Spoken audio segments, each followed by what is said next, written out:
Hello, everybody, and welcome to another episode of Let's Talk Comics. This time around, we are going with DC Comics. Like last episode, we looked at Marvel Comics, and we looked at their black superheroes. And today, it's time for DC Comics. Now, it is important to remember that comic books were made, for the most part, by white men.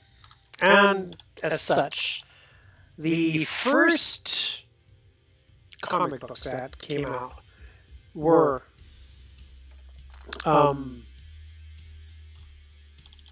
were white men. Whether we like it or not, it's just a historical fact. Now, and that's why Batman is white and Superman is white and Flash and but even the villains, Joker is white. You know? There was a whole implicit bias within that very very complex world of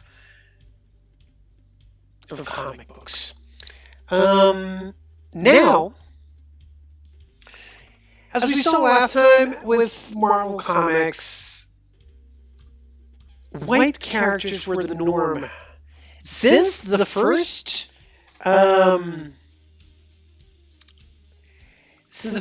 coming of the superhero in the 1930s and 40s, all comic book superheroes were white until the 1960s, when Marvel Comics started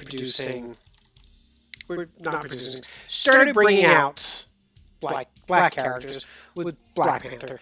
Now, on the DC side, the story is very, very different. DC Comics took a lot longer to bring out the black character. And the first black character they brought out was a support character. It wasn't a main superhero. It came out like, he was the backup of the backup. Which, in and of itself, is a really, really complicated story. Now,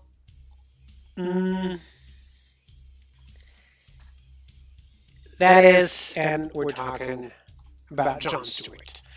John Stewart, who will eventually become Green Lantern and will be the title character. And there's a lot of issues that have to be kept in there about John's character. Give me a minute, guys. I just received a text that I need to reply to, so give me a second.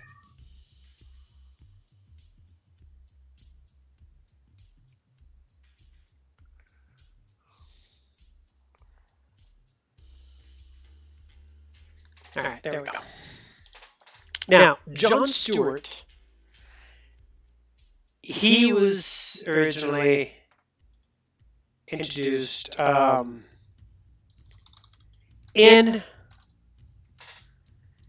part of the Green Lantern number 87, December 1971, almost 10 years after Black Panther had been out in the out of the market.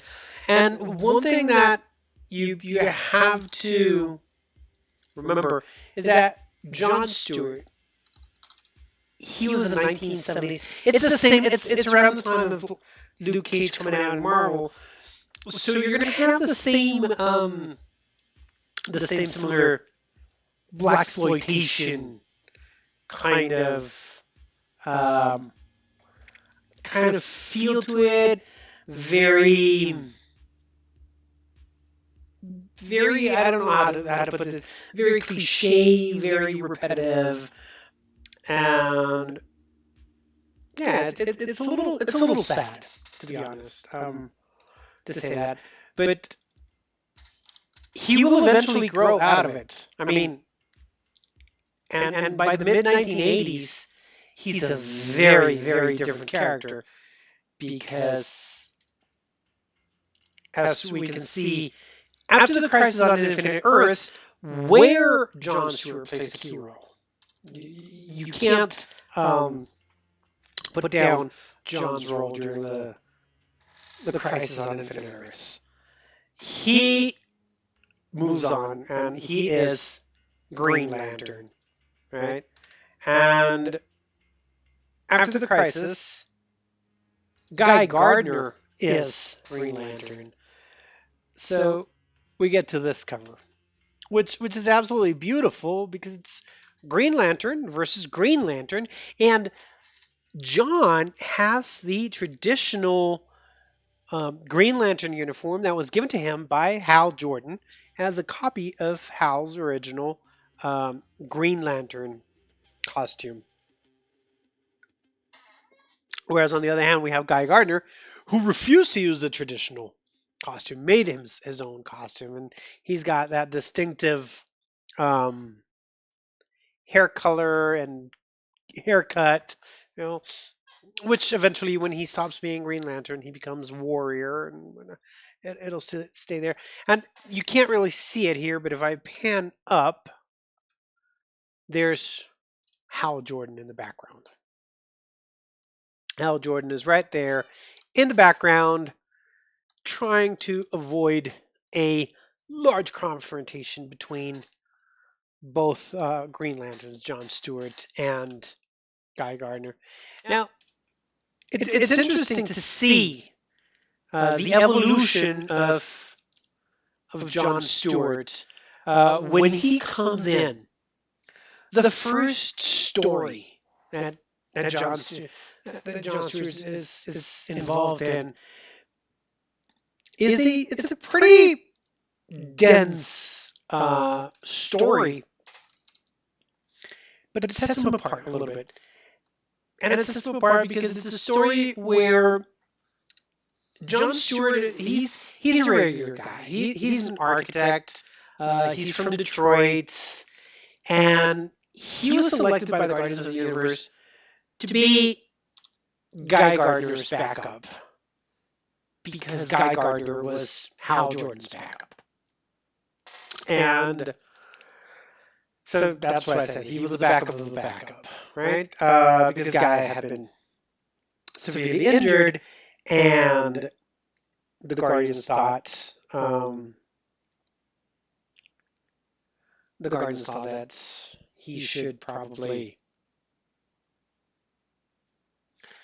have a second to replace Guy as his backup. Now, Hal doesn't want Jon as his backup, and that has to do with the fact that Jon Stewart is a person who has a lot of problems with authority. He doesn't get along well with police officers and other authority figures in general. And so Hal, being Hal, believes in this authority, and he wants that authority to be there and stay there.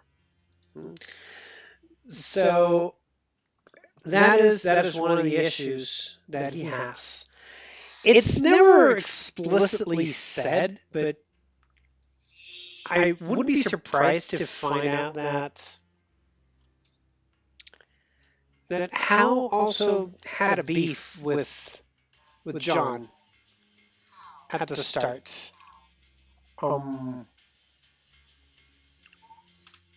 With because of his race, because of his being black, right? So, but he says, no, no, no, he's not going to work. He's going to be a problem, and we're going to have difficulties, and he's just not going to make it. And he's not going to make it because of this issue with authority. Now, the first mission that Hal takes John along is a complicated mission because he was assigned to protect a racist politician, right? And this is putting him in the lion's mouth. It's going like, hey, you know what, dude? You are going to be protecting this guy who thinks that you and everybody who looks like you is not worthy of anything, and he was part of this perpetuation of racism. But John, and John does take advantage of it. He saves the life of this racist politician in a way that embarrasses the politician and makes and it's a statement and it's a political statement being made by DC Comics where they're going like, you know what, this African American character is there, you know, and he's powerful and he is one of the good guys. He's one of the strong guys. And so Hal, of course, initially goes like, nope. See, I told you it was going to be bad. I told you he wasn't going to work. He wasn't going to do his job, and we have to change. But at the end of the day, John did do his job, and his job proved to be very different because in a speech where John is supposed to protect this this racist politician, and an assassination attempt was made on his life, and the assassin was supposedly African American, right? But so Hal rushes out to stop the assassin while John doesn't, and Green Lantern goes like, you know what? See, I told you. I told you he was going to be unreliable. He doesn't accept authority. He doesn't follow the rules. Da, da, da, da, da, da. But it turns out that it wasn't like Hal was seeing it. It was a much more complicated issue, and it was that John had seen that on the parking lot. There was a police officer who was going to be killed by a gunman who had been hired by this politician, and basically,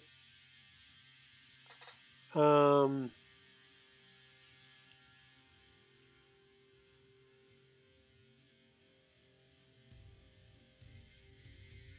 basically, again, sorry guys, a lot of text messages I'm receiving. I'm trying to read and speak at the same time and respond, and it's not easy. Um,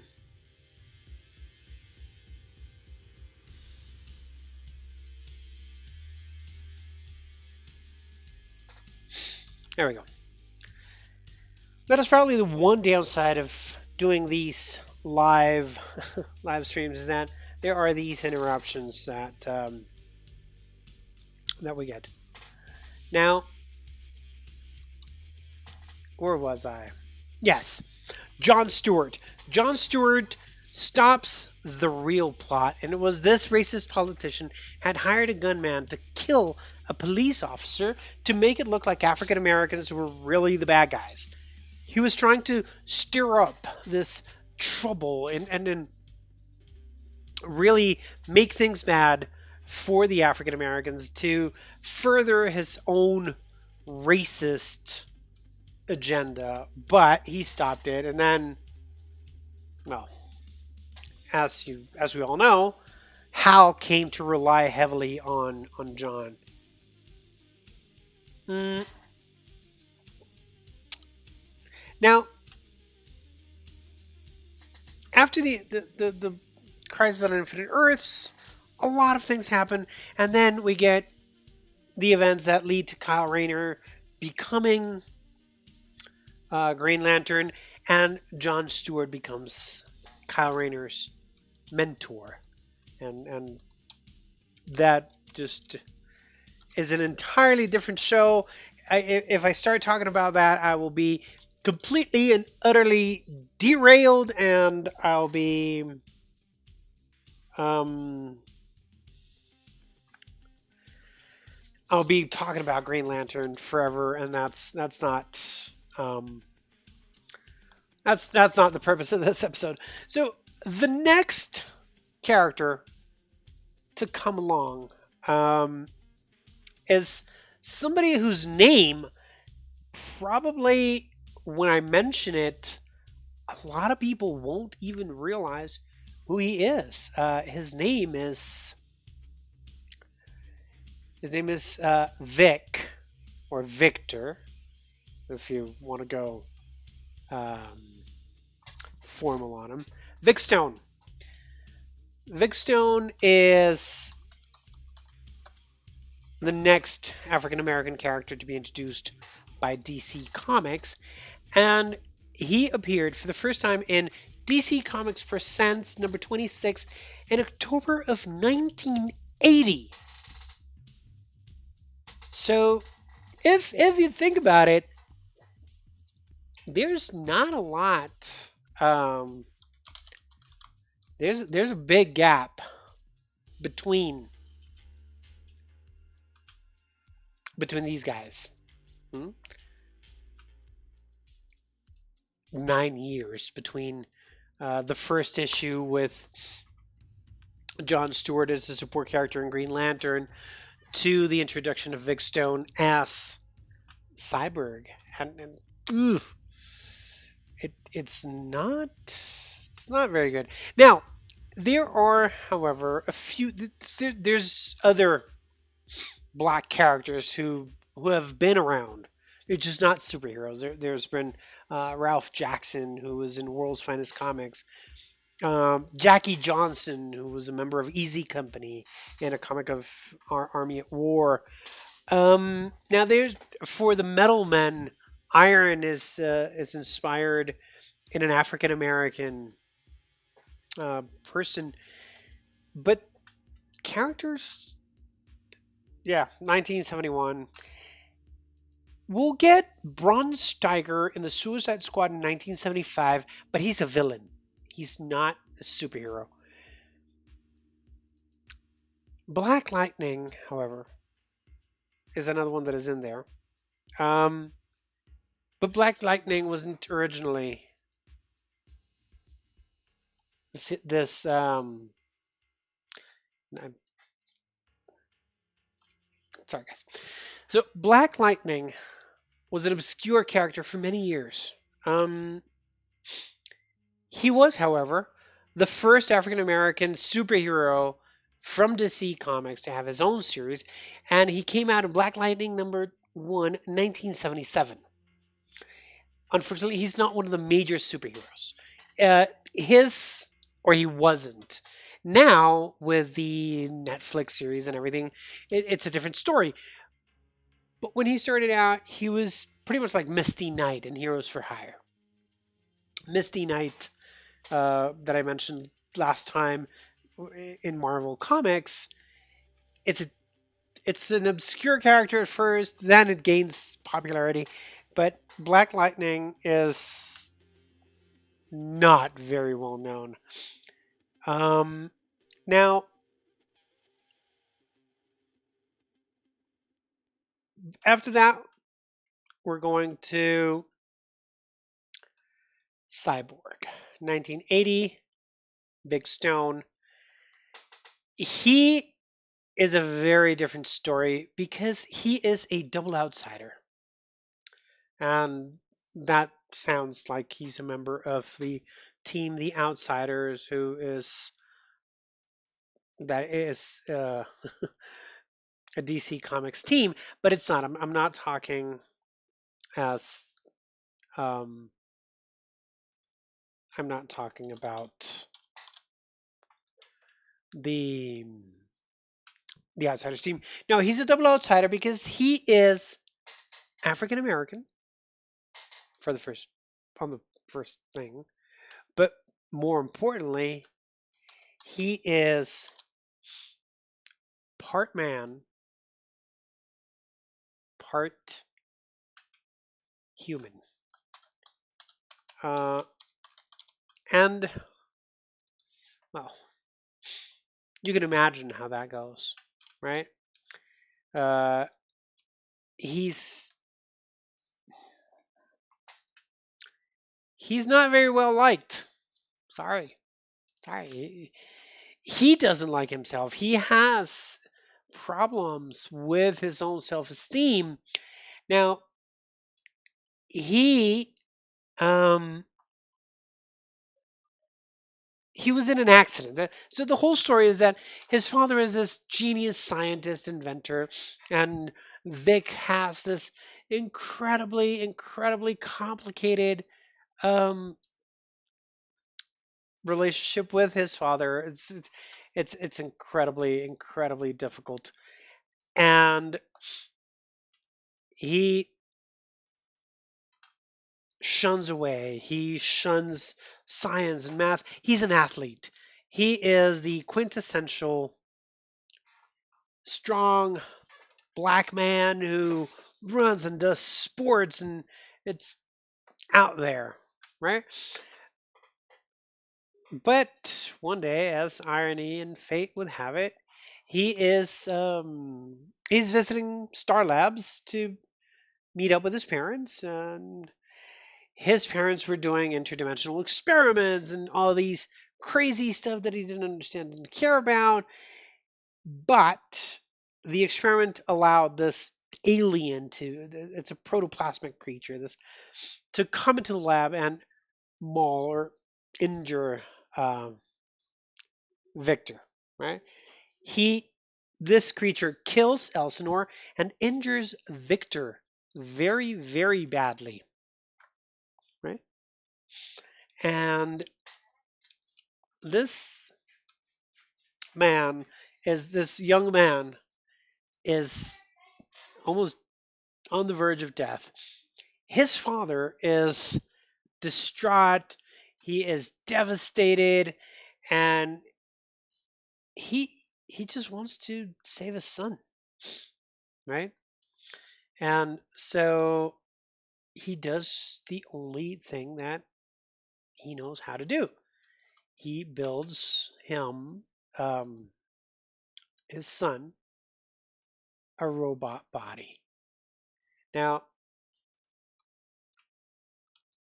that is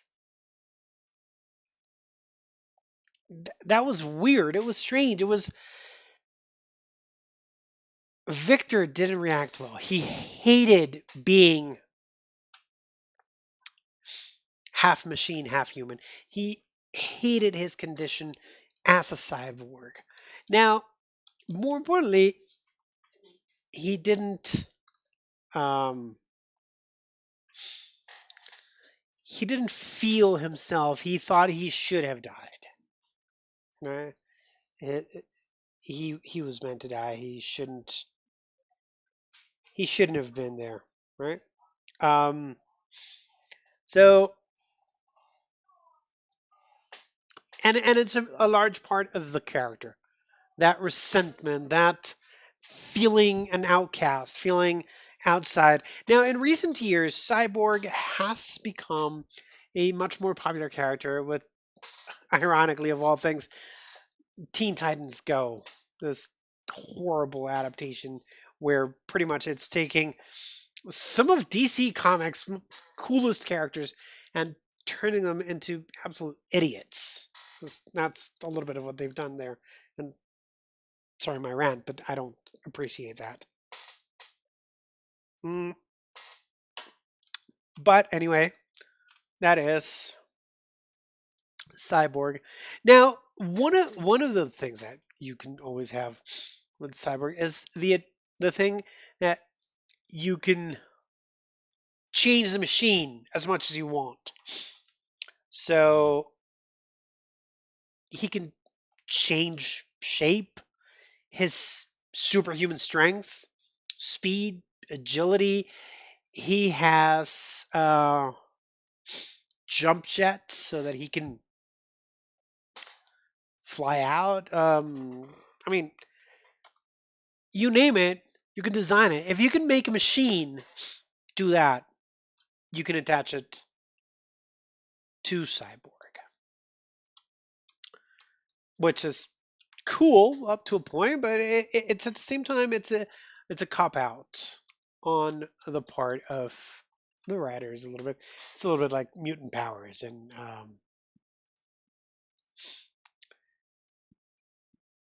sorry about that, in Marvel in the X-Men.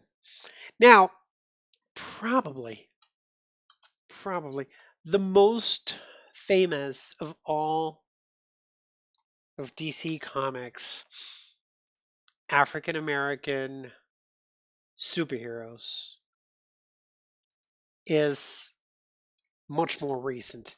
Now, as I said, there's other minor characters between 1980 and this one. There's Vixen, for example, in 1981. She's a member of the Justice League, of the Suicide Squad, of the Ultramarine Corps. You'll have Amazing Man. Uh, you have Amanda Waller in 1986 with Suicide Squad, one of the most ruthless, cynical characters ever to come out of DC Comics. The woman who believes that you can take convicts and killers and turn them into heroes, good guys. Which, of course, we all know how that backfires on her a couple of times. So yes, you have Amanda Waller. Uh, you have Jet. But if you see, many of the names that I'm telling you are either secondary characters or not very important at all. So unfortunately, in DC Comics, African American characters took a backseat for quite a long time. Um, and yes, John Stewart is there, and Black Lightning is there, and Cyborg is there, but they're always a little bit on the sidelines. They're not the heavy hitters, right? But then in 1993, we get something entirely different in terms of African American characters. We get this.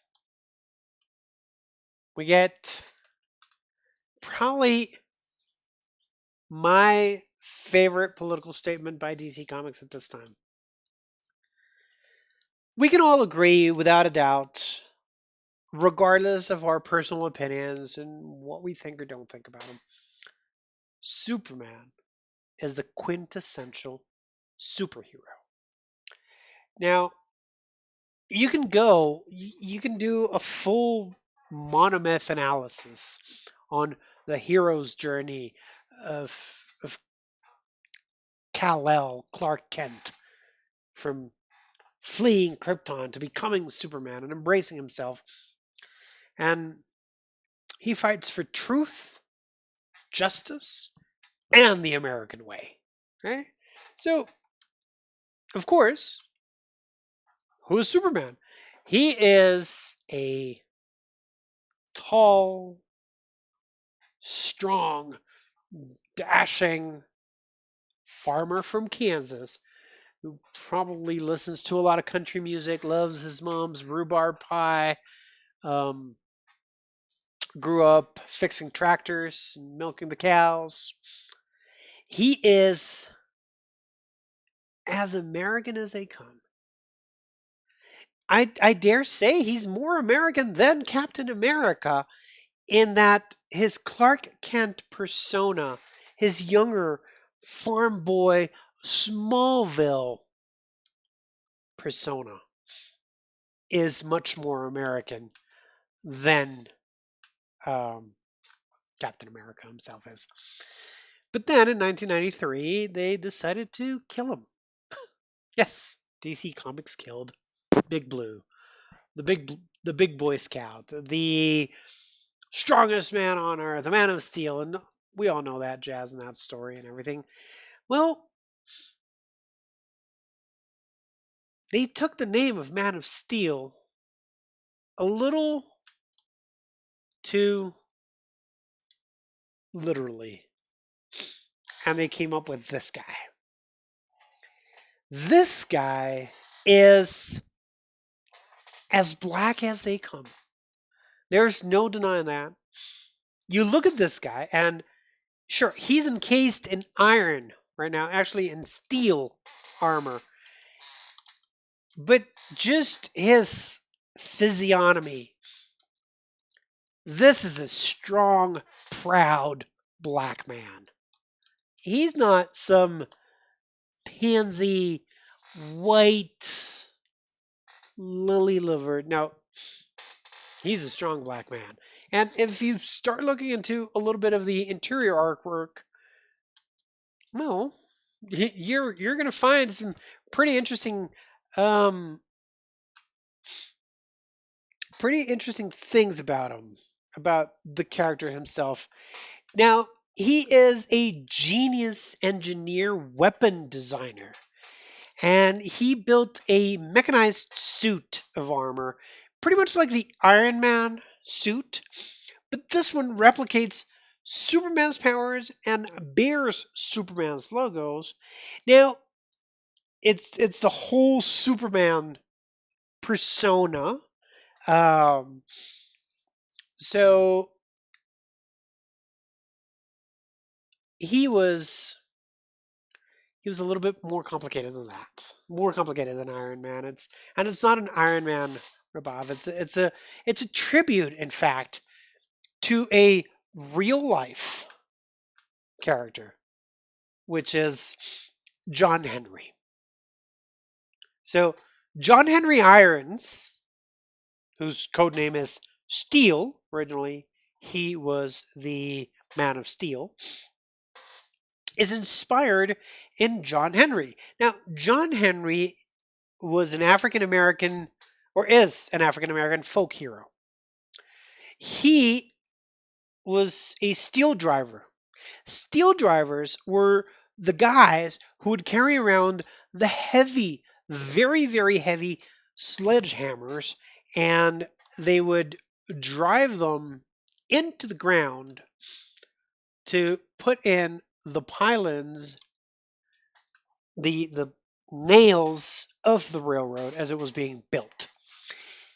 And that is why John Henry Irons, Steel, the Man of Steel, carries this massive sledgehammer, because John Henry was uh, a steel driver, right? And now he would hammer steel drills to make holes. He would drive the pylons, but he would also drive big pins into the rock to make holes where they would then put dynamite and blast it out. Um, now he is John Henry was a real life Superman in terms, because he was, and this is where his entire fame comes from, is that they want to see who's faster, this African American man or a steam powered rock drilling machine. Right, you got to remember, this is the turn of the first industrial revolution. We have steam powered machines, and they're trying to show that the machines are better than man. And they put John Henry to compete with the machine, and guess what? He won. Problem, uh, was that he died from a heart attack at the end of the contest because it was too much. But he did win. He demonstrated that men are more powerful than machines.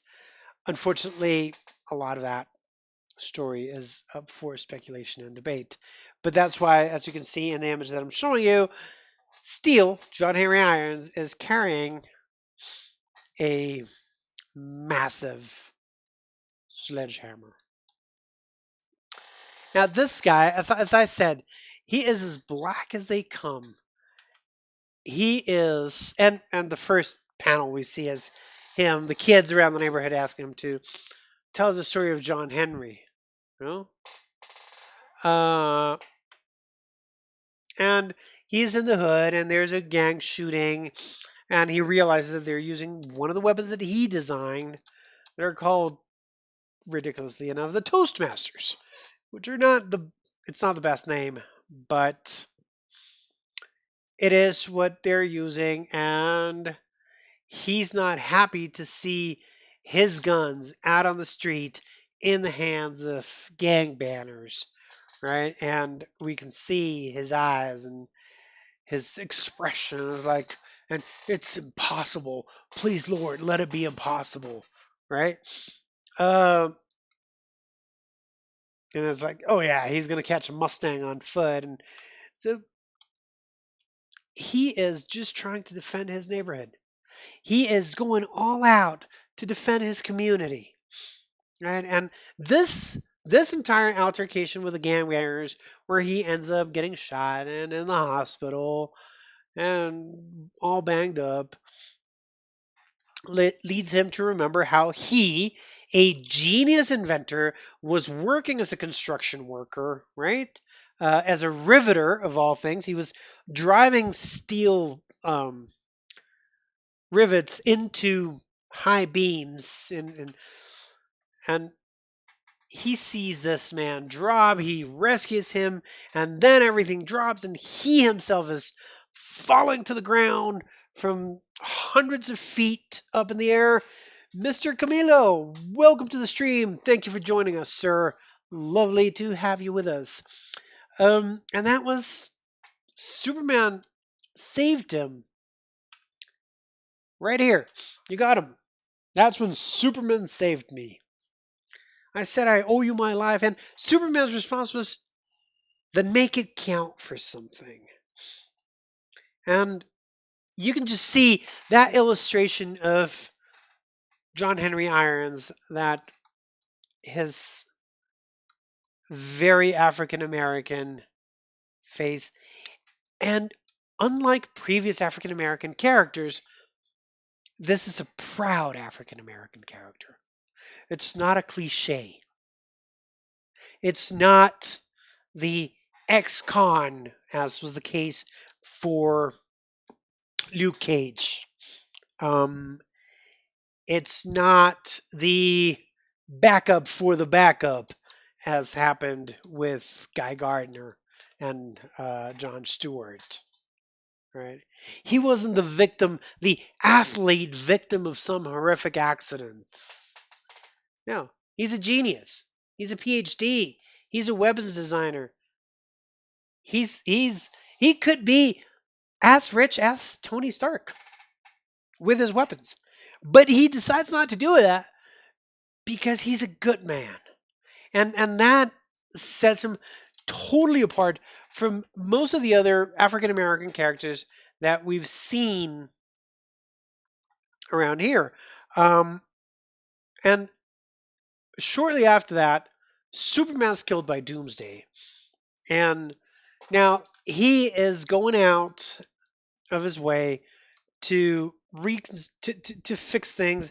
And after he is in the hospital because of the gangbangers and whatnot, he starts thinking like, these guys are there and they're armed to the teeth because of me. I made the weapons that they're using, right? I designed them. I built them. I got to stop it, you know? And So he decides to go into the forge at the basement. Like he has a forge on the basement of his building. Uh, and this is where we see that John Henry story coming to life, where he's telling us that he is being inspired by John Henry and Superman. So we have here John Henry fought the machine and won. What I'm fighting is a deadlier kind of machine. That machine he himself designed, and that makes him feel responsible for that, right? So in this image, you can totally see it.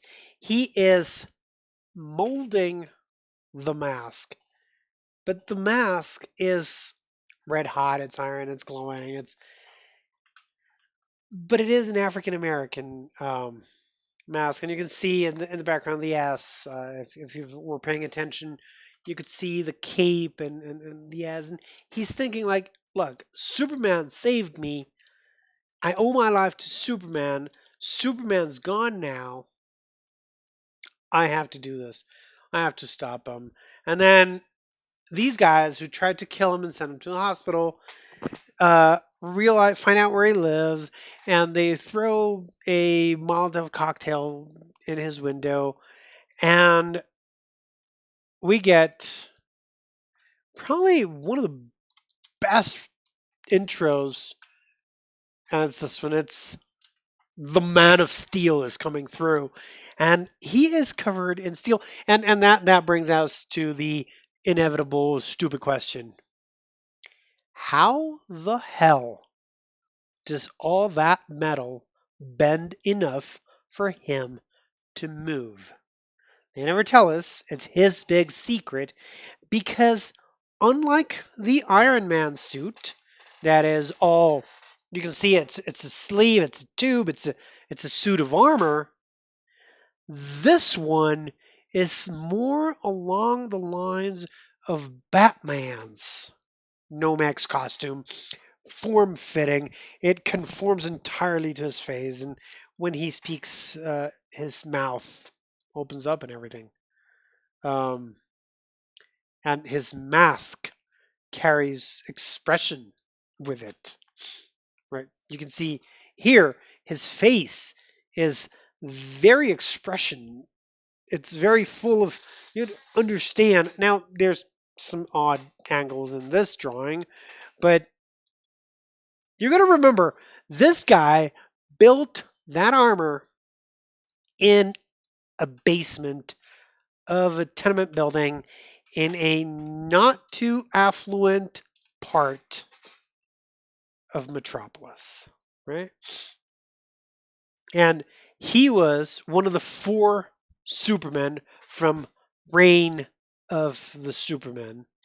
That will eventually lead to Superman being reborn, and it will lead to the destruction of a large part of the western coast of the United States. That will eventually lead, and I don't want to get into details, but will lead to the whole parallax deal, which is something else. Now, once Superman returns, he accepts John Henry Irons as his partner, as part of his team, just like Superboy, who is actually an imperfect clone of Superman, becomes a part of that. And Cyborg Superman actually becomes the one of the worst enemies Superman ever had to face.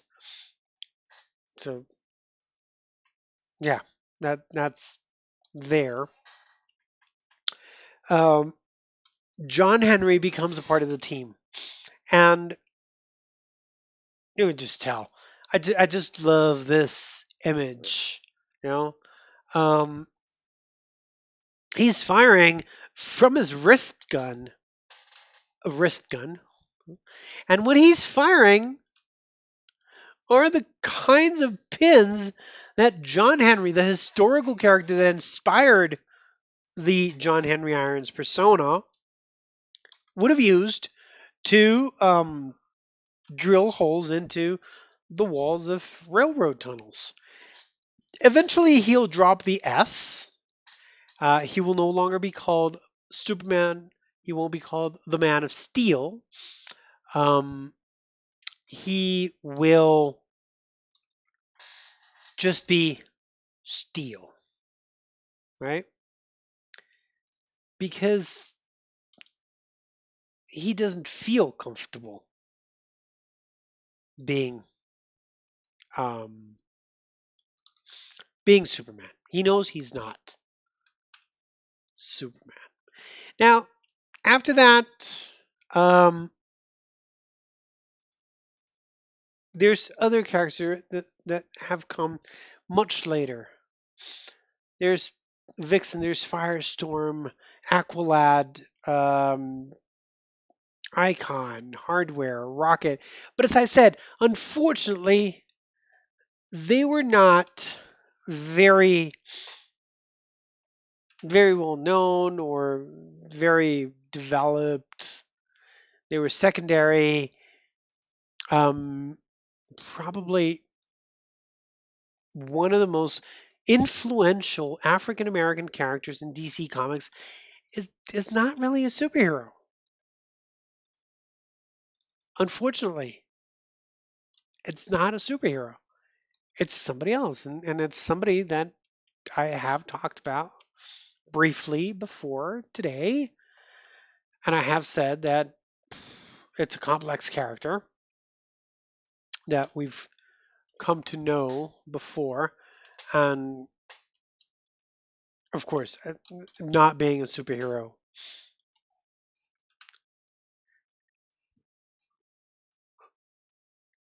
It is Miss Amanda Waller, and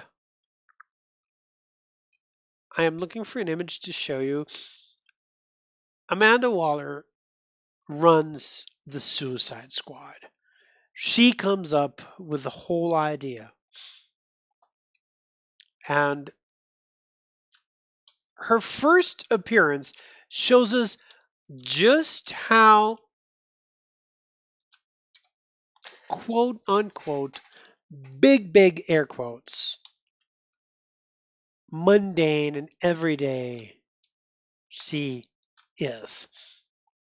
This is the very first appearance of Amanda Waller in Suicide Squad, sorry. She is on the phone, just a regular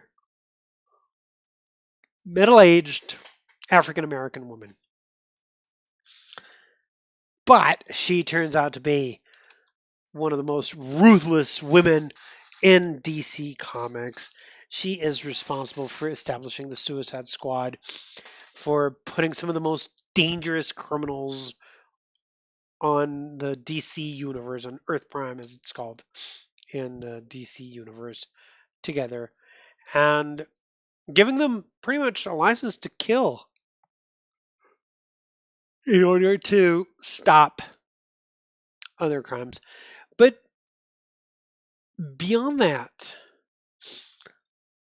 one character that I'm just going to mention him in passing, because unfortunately, I discovered him while I was doing the research for this episode. I came across this character, and I don't know enough about him to talk about him. His name is David Savimbe.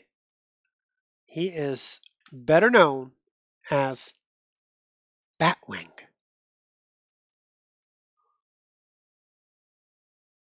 And it is something that I will definitely will be looking into. But for now, ladies and gentlemen, that is all I have time for today. So this has been Dadrick